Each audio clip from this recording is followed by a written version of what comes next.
hitting me in the balls with like a tiny little hammer. I'm sorry, what was the question? Never mind. It's not important, okay? You're not important. Get used to it. It's always interesting to look at how two characters in a movie interact with each other in two separate scenes. Yeah, are you alright? I need you. I'm here for you. Has their relationship progressed since the previous scene? Do they still like each other?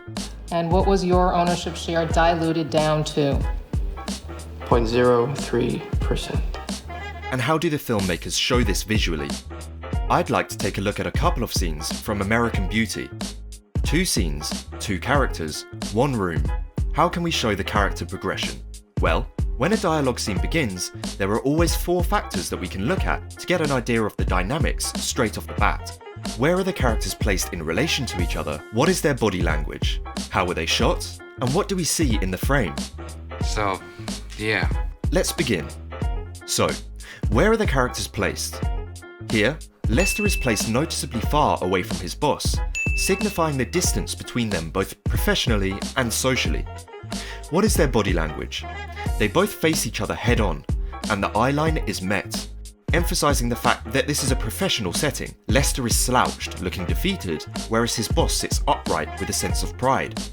How are they shot? Lester is shot from a high angle, and it's a wide shot, exposing his whole body.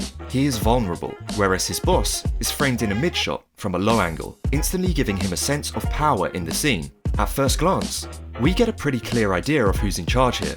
So what do we see in the frame of each character? The boss is surrounded by objects. He is totally shielded. The bottom quarter of the screen is filled with his desk. He sits defensively behind all of these objects, kind of like the battlements of a castle wall.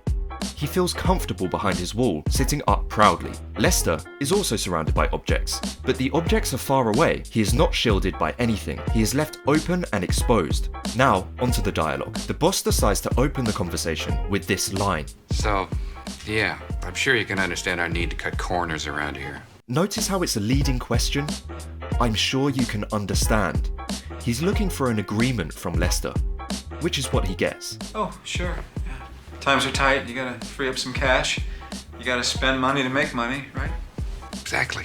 The boss is happy with this answer. He has secured common grounds between himself and his employee. He now feels confident that there will be no conflict in this interaction, so he decides to step away from his defenses, as we see here.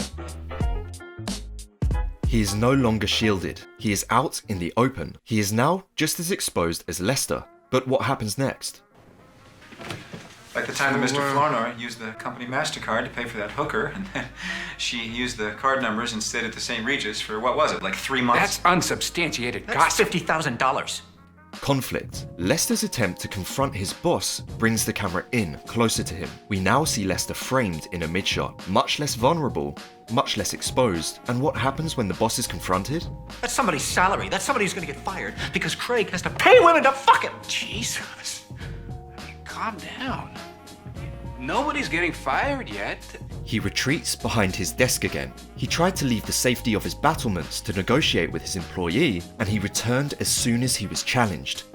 The boss is a coward. He may be above Lester in a professional setting, but once you remove that professional setting, he is vulnerable. Lester is beginning to realize this. We can see this in Lester's loss of respect as he breaks eye contact with his boss for the first time in the scene.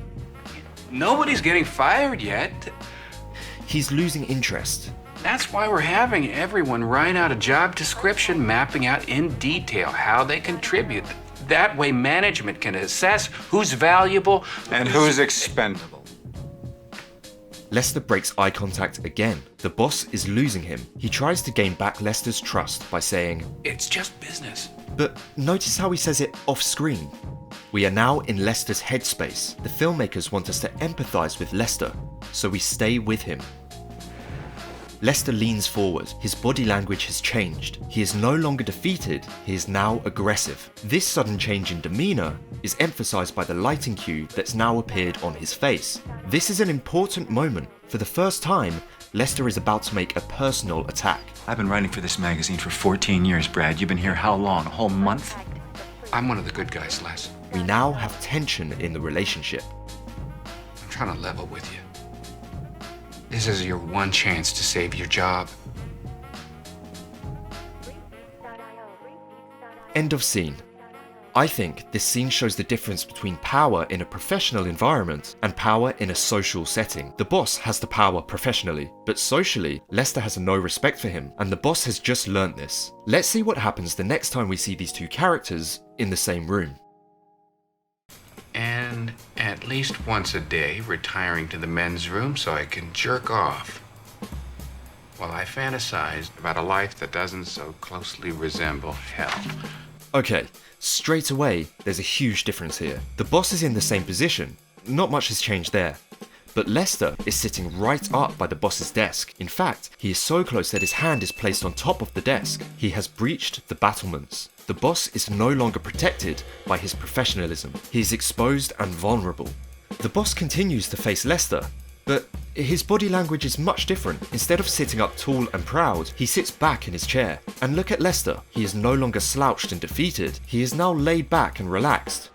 His body isn't even facing his boss. It's turned off to the side, showing his lack of attention and disregard for professional formalities. Both characters are at a mid-shot, over the shoulder, but look at Lester in the frame. He's large, imposing, and taking up the majority of the left side of the screen, whereas his boss is awkwardly placed off to the right and out of focus. Lester is the more grounded figure. Lester's boss cuts to the chase. Well, you obviously have no interest in saving yourself. Brad, for 14 years I've been a whore for the advertising industry. The only way I could save myself now is if I start firebombing. Whatever. Management wants you gone by the end of the day. The camera moves in. We are now covering the characters on a medium close-up. He's told Lester that he's fired. The boss thinks he has the power at this point. Well, just what sort of severance package is management prepared to offer me, considering the information I have about our editorial director buying pussy with company money? Lester isn't being professional. As soon as you take professionalism out of the picture, these two characters are both as vulnerable as each other. The boss has nothing else to hide behind. If Lester no longer cares about his job, the boss no longer has the power. And we can see that in the framing.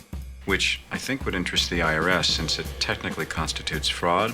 And I'm sure that some of our advertisers and rival publications might like to know about it as well, not to mention Craig's wife.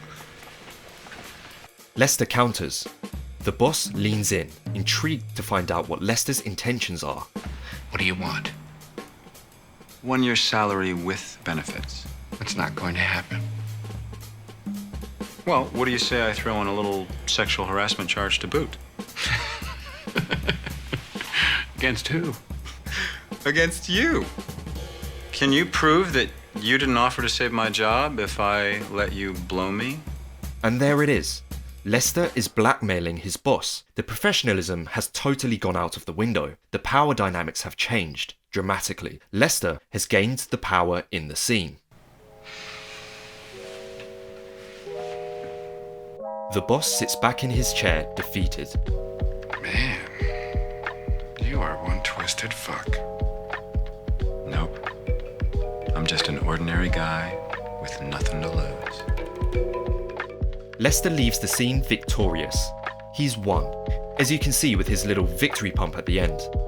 That's the scene, and that is how you show relationship progression through images. 2 characters, 2 scenes, 1 room, and some great filmmaking. Thanks for watching.